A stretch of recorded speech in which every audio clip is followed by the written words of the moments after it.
Hi friends, welcome back to next video. So video ఏంటంటే కొంచెం length అవుతుందని చెప్పి వీడియో అక్కడితో కట్ చేశాను.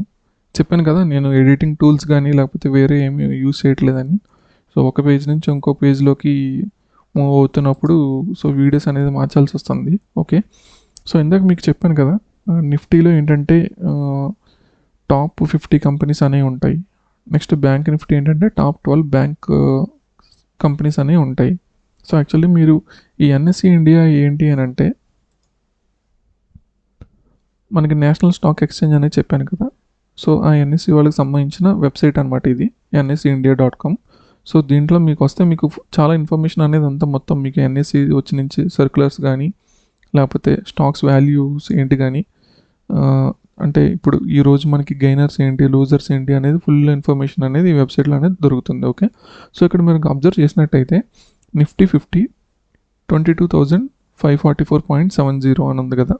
సో ఈ నిఫ్టీ 50 యొక్క వాల్యూ ఎలా చేంజ్ అవుతుంది అని అంటే, ఈ 22,544 అనేది నిఫ్టీ 50లో ఉన్న టాప్ 50 కంపెనీస్ ఏ అయితే ఉన్నాయో దాని యొక్క స్టాక్స్ని వెయిటేజ్ బట్టి, ఆ stocks in case upward move అయితే కనుక మనకి వాల్యూ అనేది కూడా పైకి ఇంక్రీజ్ అవ్వడం అనేది జరుగుతుంది. ఓకే, ఇన్ కేస్ లేదు దాంట్లో వెయిటేజ్ ఎక్కువ ఉన్న స్టాక్స్ ఏదన్నా కానీ మనకి డ్రాస్టికల్గా ఫాలో అయితే కనుక ఈ వాల్యూ అనేది కూడా కిందకి ఫాలో అవుతుంది. ఓకే, ఇక్కడ Nifty bank or bank Nifty అనేది అబ్జర్వ్ చేసినట్టయితే 48,627.70 అంటే ఈరోజు క్లోజింగ్ మార్కెట్ వాల్యూ అనమాట అది. సో ఇది అప్ అండ్ డౌన్ అనేది ట్రేడ్ అవుతూ ఉంటుంది. సో ఈ వాల్యూ అనేది ఎలా ఉంటుందంటే, నిఫ్టీ బ్యాంక్లో ఉన్న 12 మెయిన్ బ్యాంక్స్ ఏవైతే ఉన్నాయో ఆ వెయిటేజ్ బట్టి, ఇన్ కేస్ బ్యాంకింగ్ సెక్టర్కి ఏదైనా ఒక గుడ్ న్యూస్ వచ్చి ఏదైనా వచ్చిందనుకోండి, ఆ రోజు బ్యాంకింగ్ సెక్టార్స్లో ఉన్న ఆ 12 స్టాక్స్లో ఏదైనా బాగా మూమెంట్ ఉంటే కనుక ఈ నిఫ్టీ బ్యాంక్ వాల్యూ 48,627 అనేది కూడా మూమెంట్ బాగా పైకి ఉంటుంది. ఇన్ కేస్ లేదు బ్యాంకింగ్ సెక్టర్కి సంబంధించి ఏదన్నా కనుక బ్యాడ్ న్యూస్ అనేది వస్తే కనుక, సో బ్యాంకింగ్ సెక్టార్లో ఉన్న ఆ స్టాక్స్ ఏదైనా వాల్యూ కిందకి పడితే ఈ నిఫ్టీ బ్యాంక్ వాల్యూ అనేది కూడా కిందకి పడుతుంది. ఓకే ఓకే మీకు డన్ యాప్ అని ఇది కూడా ఒక ట్రేడింగ్ యాప్. సో దీంట్లో మీకు నిఫ్టీ 50లో స్టాక్స్ ఏముంటాయి ఏంటి అనేది చూపిస్తున్నాను. సో నిఫ్టీ 50 క్లిక్ చేసాం కదా, సో ఇక్కడ ఉన్న ఈ నిఫ్టీ 50లో టాప్ 50 కంపెనీస్ యొక్క shares value and their weightage అనమాట. సో ఇక్కడ Reliance Industries, TCS, HDFC bank, Bharti Airtel. So ఇలా ఈ నిఫ్టీ 50లో టాప్ 50 కంపెనీస్ని దాని యొక్క వెయిటేజ్ తీసుకొని మనకి ఆ 22,000 చేంజ్ ఏదైతే ఉందో ఆ వాల్యూ, ఇన్ కేస్ ఇందులో ఉన్న స్టాక్స్ ఏదైనా హై వెయిటేజ్ కానీ లేదా వేరే రిమైనింగ్ కంపెనీస్ కూడా ఏదైనా స్టాకు వాళ్ళకి ఏంటంటే ఫైనాన్షియల్ ఇయర్లో బాగా ప్రాఫిట్స్ వచ్చినాయి అని చెప్పి ఏదైనా కానీ వచ్చి స్టాక్స్లో బాగా అప్రైజ్ మూవ్మెంట్ అవుతుంది అనుకోండి, నిఫ్టీ వాల్యూ కూడా మీకు పైకి వెళ్తుంది.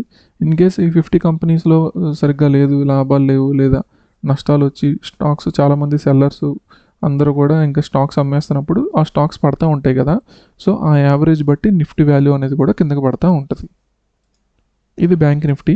బ్యాంక్ నిఫ్టీలో ఉన్న మెయిన్ 12 బ్యాంక్స్ అనమాట. Okay, so gainers and losers అనమాట. ఈరోజు ఎవరెవరు గెయినర్స్ ఎవరెవరు లూజర్స్, సేమ్ ఇది కూడా ఇందాక 48,000 సమ్ చేంజ్ అనేది చూసాం కదా బ్యాంక్ నిఫ్టీ వాల్యూ. సో ఎప్పుడైతే ఈ బ్యాంక్ నిఫ్టీలో ఉన్న ఈ స్టాక్స్ అన్నీ కూడా అప్ సైడ్ మూవ్ అవటం జరిగింది అనుకోండి, అప్పుడు బ్యాంక్ నిఫ్టీ వాల్యూ అనేది కూడా పైకి వెళ్తుంది.